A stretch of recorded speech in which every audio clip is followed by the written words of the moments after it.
I'm Sheriff Quadry. And I'm Jimi Disu. Good morning. Yes, indeed.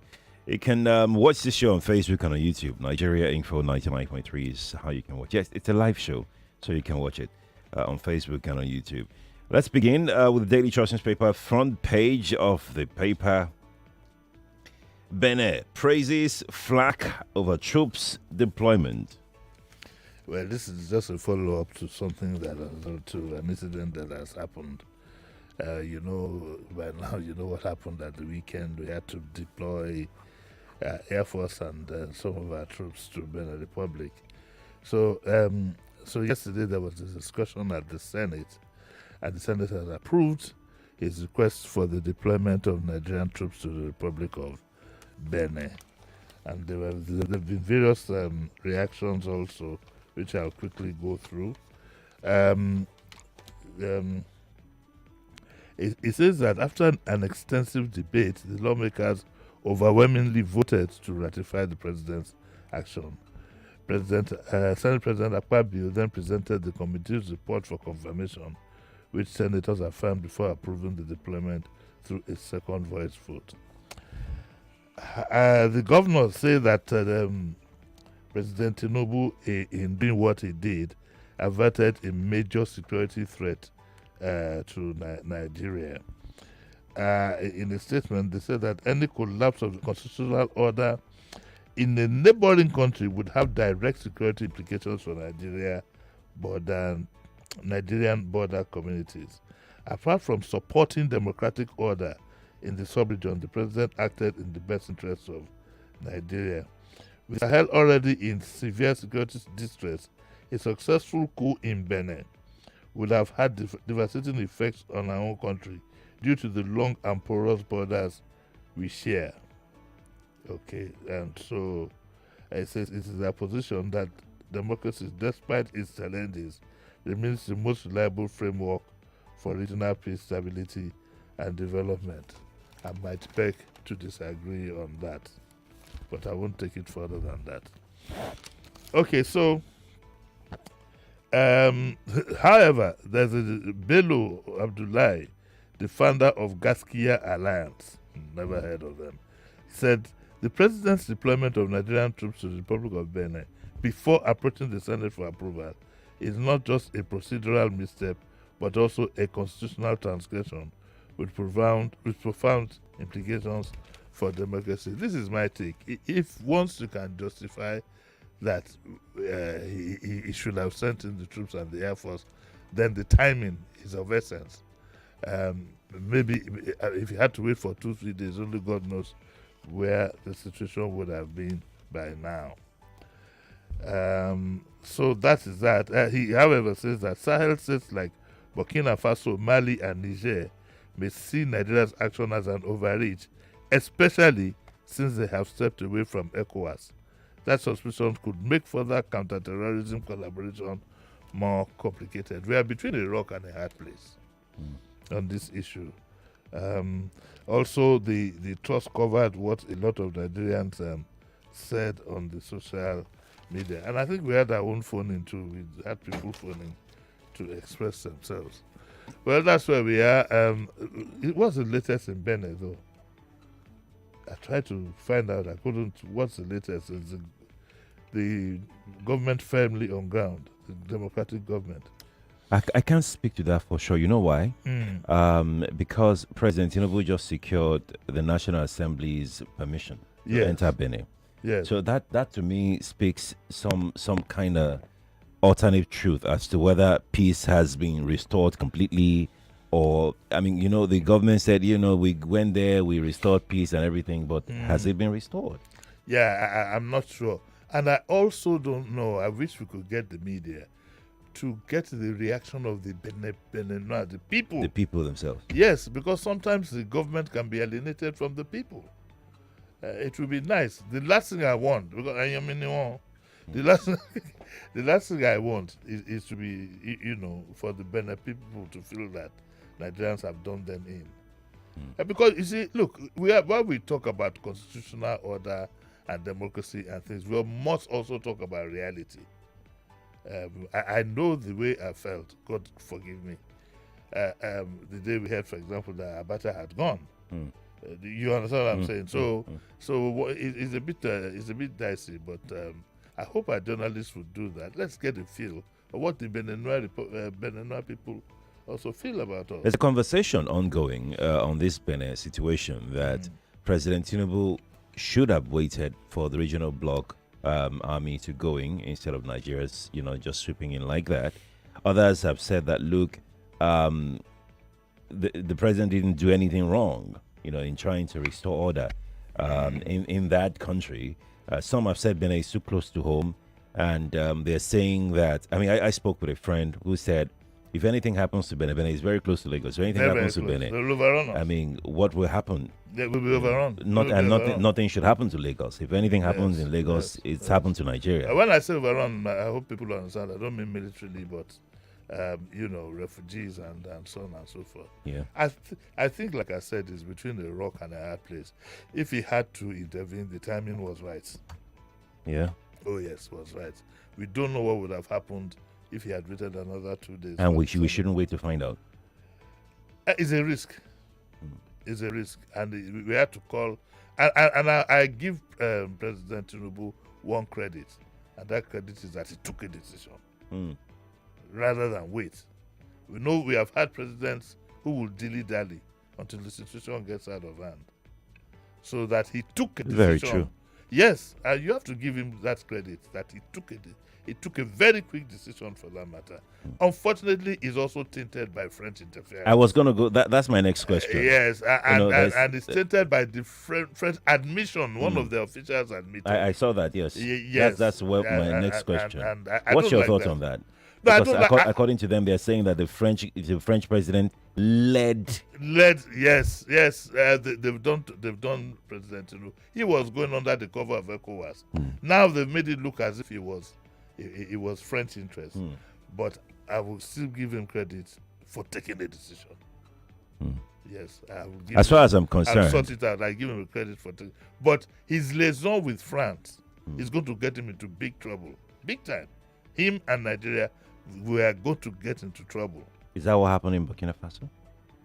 Is that what happened now? In Burkina Faso, I don't know. I don't know. I'm just saying that could it be because of our romance with France? That's why Burkina Faso is making such a huge big deal out of. Look, listen. We are not liked. One, we are not liked by the Sahel states. We are not liked. Our president is seen as a stooge of the French president. And incidentally, this plane, this Hercules that did the, I wanted to say crash landing. An emergency landing. Emergency landing. The coincidence was that it was on the same day that the coup was taking place. And so there's the proverb of the witch who cried yesterday and the child who died today. But Nigeria has to be careful, and President Bola Tinubu has to be very, very careful. Our president is reckless, and he has this penchant for looking out for his own personal interests, but it will backfire on him. However, I still give him that credit for taking a decision. Still give him that credit. Indeed. Let's move on. I mean, I have one more question, but let's just move on because of time. Let's go to the Guardian issue. This story is in the Guardian. It's in the Vanguard. Fubara Adeleke exit shatters embattled PDP dims 2027 hopes. That's on page 6 of the Guardian.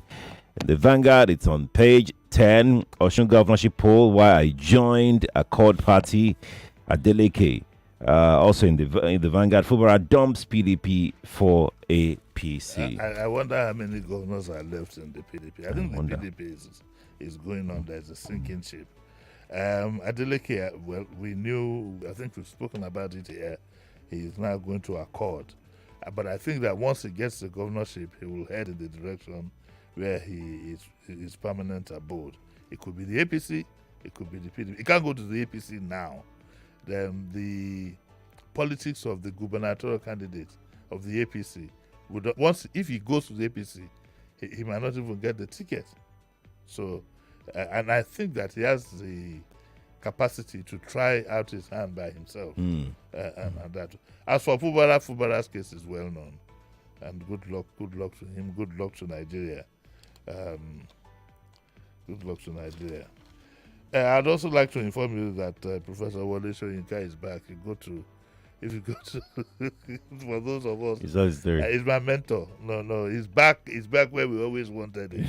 If you go to Facebook, you'll see his recent advice to the president that if he needs an army to go do something like that, he should take the whole Sheyi's guards. Only God knows how many security that he probably has more security than his father.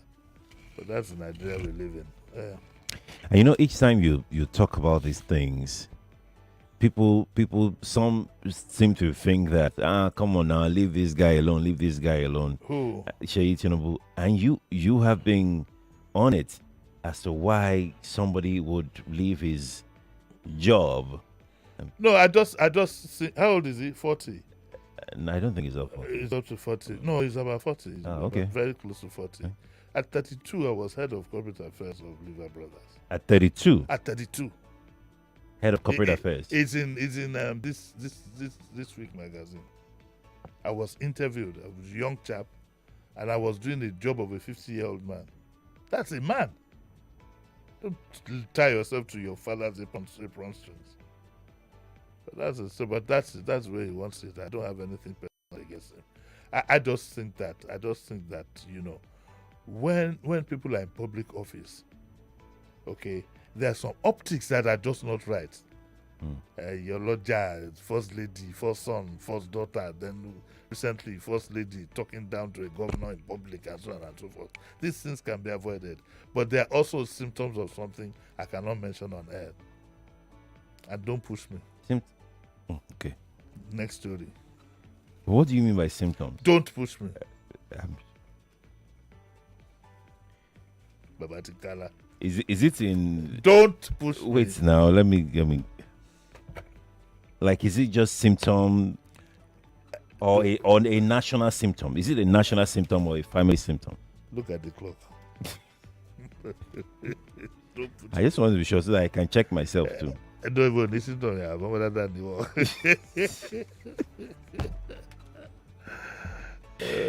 Okay. But by the way, I wish to inform you that I've gotten 2 or 3 reports from the social media that kidnapping now is happening heavily in Ibadan. So we might want to make a phone call home. I've made my own phone calls to my people in Ibadan to stay safe. My biggest worry, something keeps striking my head, and I think I'd better talk about it. And somebody should alert Kayode, what's his name now? The MD of Railways. Oh, okay. I keep getting worried about the Lagos Ibadan rail system as far as security is concerned. Because if you look at the old Western movies, all they need to do to stop a train is just to put something in front of it. Yeah. So I keep having that picture keeps coming to my mind. So I wish we could do something about it. Indeed. But please, let's all be careful this Christmas period. This Christmas period, right? Okay. Kidnapping is not restricted to any area. Very true. And kidnapping is a better substitute for these people than armed robbery. Well, if you want to rob somebody, what is there to rob? If you come to my house now to rob me, you can't get cash. You need 2 or 3 people to carry the TV that I have at the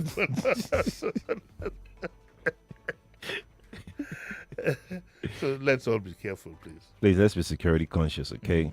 Maybe we'll do a show with a security expert to tell you how you can, plan your movement and all of that. In fact, now that you've said it, I think it's very necessary.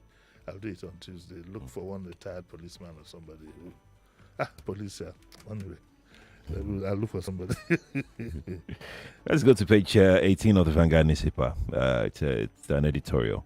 Who gave the order? It's embarrassing. It's embarrassing that all this while we're being told that when the girls of Government Girls Secondary School in Kebbi State, 45 minutes before they invaded, somebody gave an order for withdrawal of troops. We've been asking that question. Who gave the order? Nobody has answered the question. And the Vanguard here in the editorial says that the most ominous and befuddling aspect is that the presidency has never said a word about it. It has become one of the controversial issues surrounding us insecurity that are conveniently abandoned in the realm of public speculation rather than giving clarity. Who gave the order? The chief of army staff should be able to tell us who gave the order. I mean, it shouldn't be hard. It shouldn't be hard to track. It shouldn't be hard. It shouldn't be hard. And so the Vanguard writes this editorial and are asking again, who gave this order? Then they say, we call on the federal government, not just General Musa, to come clean on all these issues. Who gave the order to withdraw troops and endanger Kebbi school girls? Who betrayed the late gallant officer, Brigadier General Mohammed Uba, who was captured and executed by ISWAP on live radio? The Vanguard says that sweeping these questions under the carpet will inflict irreparable damage on the credibility of our leaders. It will also justify foreign intervention. Then, final sentence. Who gave the order? We want the answers now. I find it very, very embarrassing that we have a chief of army staff or even the new minister of defense. He should. Somebody must have given the order. The troops shouldn't have left by themselves. Who gave the order? And you see, when you allow things like this to go, very soon somebody will be made to claim ownership of this order that we are talking about. Then it will be too late to correct. Do you think that these things are happening? The saboteurs are thriving in government and out of government because we are in a state of capture as a country. But you know the because answer. Because the government, they can't do anything. Sheriff, you know the answer to the question you just asked me. There is sabotage all around. If an order was given that withdraw, okay, and then the girls were kidnapped, we are not even saying yet that, we don't know where the act of sabotage lies, either in giving the order or revealing the order. They are two different things entirely. Somebody could have given the order, thought it was safe and whatever, and then somebody would have revealed that, what in law? You know? But tell us something. Who gave this order? It's embarrassing for the country. It's very, very embarrassing. And for the armed forces. You can't tell us who gave an order. The troops left by themselves. Who gave the order? They can't tell us. They can't. I think that the people need to understand, the security forces need to understand that it will not go away. It will not, and it's something that will hang around them for so long. And I don't think we should allow it to degenerate and you will have to sacrifice that person, even if it was the president say so. Let's go to Nigeria News Direct. Page 13 of Nigeria News Direct. Alleged misconduct at Lagos hotel sparks public debate on morality, law enforcement. The reason why ordinarily this is a Diabumi story, kind of. But we need to alert you to the kind of country that we're living in. The latest of the things we heard. It says that on 18th July, 2027, at a well-known Kampala hotels at the Wood in Street in Bariga. Do you know where it is? No, I don't. I will ask DOJ, my friend. I don't. It says two women in their late 30s arrived at the reception and requested a room. 2 women. Okay. Now, according to the hotel staff, they appeared unusual and they were checked in without incident after completing payment. A few minutes later, however, an elderly Mrs. Fumilayo Ajayi, a cleaner in her mid-50s, reported that she heard what she described as intimate sounds coming from the room. What do you think was happening? I don't think know. they saw a rat? I don't. It's intimate. It's intimate. It's intimate. It couldn't have been the So, reaction put to on seeing it- a rat. Yeah, exactly. Exactly. And curious on sure what was happening, she alerted her supervisors. The matter was then escalated to the hotel manager. When contacted, the manager confirmed that he had received the complaint. Anyway, long story short, before they knew it, a crowd had gathered at the hotel. And when later confronted, so the hotel, the manager was very good at his job. He managed to take them through the back door and so on and so forth. When later confronted by onlookers, one of the women reportedly denied wrongdoing, stating that she was married with children. Okay? And insisting that the situation had been misinterpreted. No arrests were made at the scene. So the newspaper reports that the incident has reignited public conversation about the complex intersection of morality, cultural expectations, privacy rights, and the legal framework governing same-sex conduct in Nigeria.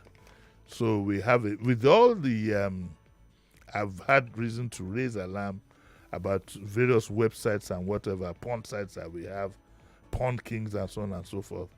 We have a full-blown disaster on our hands. How the government is going to go about this moral problem that we have, I honestly don't know. It's not a matter for the church. It's not a matter for prayer. Those things are separate. Nigeria must do. That is why every day Sheriff and I have the problem going through the papers. You hear about children being defiled. Children being defiled. It's a big moral problem. And I wanted to use this story to awaken us to the other problems that we have that are not political in nature, that we must begin to think of. Indeed. I have a. Okay, let's go. You have a what? No, the Guardian newspaper. Hey, say what you wanted to say. Say what you wanted to say.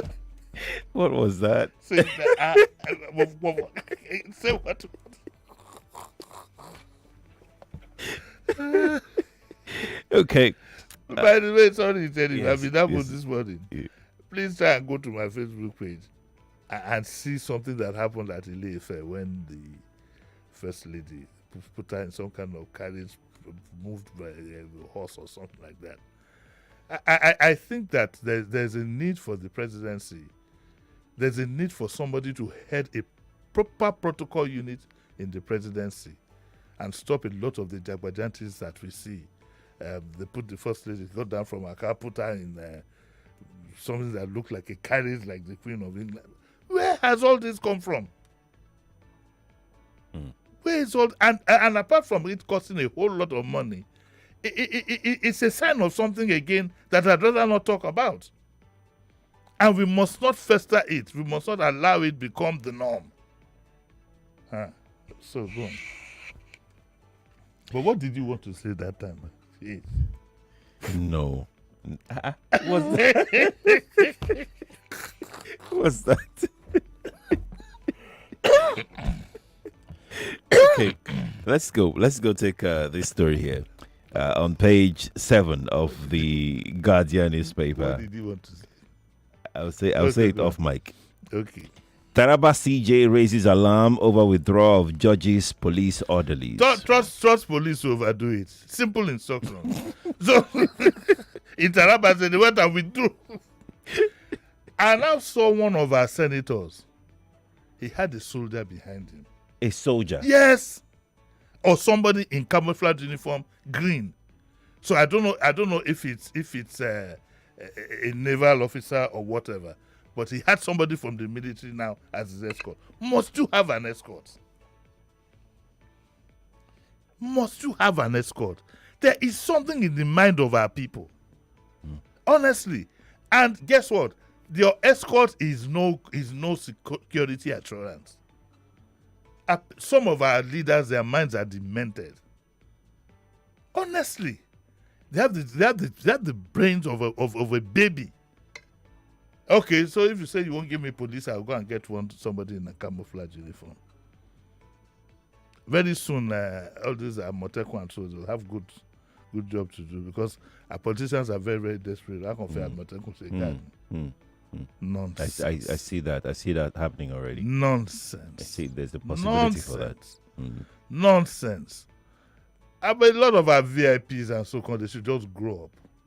All this one around the VIP women, this is nonsense. Which one is now the police removing this thing from? The chief judge yesterday, he shouted out, he concerned that they've withdrawn all the police orderlies attached to the judges in the state.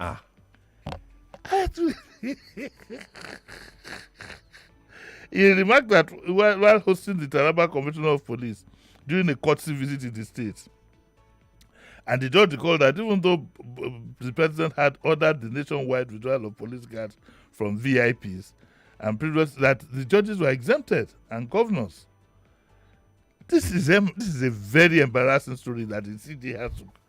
What is wrong with us in this country? I hope the Inspector General will see this morning and immediately return their police escorts to them. We have to go now, Lagos. That's our time. That's What our time. did you want to? I'll tell you. I'll tell you when you're in the mic. Then I'll tell them. Yeah. He will tell me. I'll tell you. At In night. confidence, I'll tell you. I'll tell them in confidence. I'm not saying anything again. Lagos is back at 9 on the Agony Day. Stay here on Nigeria for Kofi Batel's returns. Good morning. Level gameplay on YouTube with MTN YouTube Buffet Bundle. Binge your favorite gameplays till you master every move. Enjoy play along clips with your faves and challenge. 99.3 Nigeria Info. We are more than just radio. Subscribe to our YouTube channel at Nigeria Info FM. Check us out on Facebook at Nigeria Info 99.3. Follow us on Twitter at Nigeria Info FM and on Instagram at Nigeria Info FM Lagos for live updates as it happens. 99.3 Nigeria Info. Let's talk.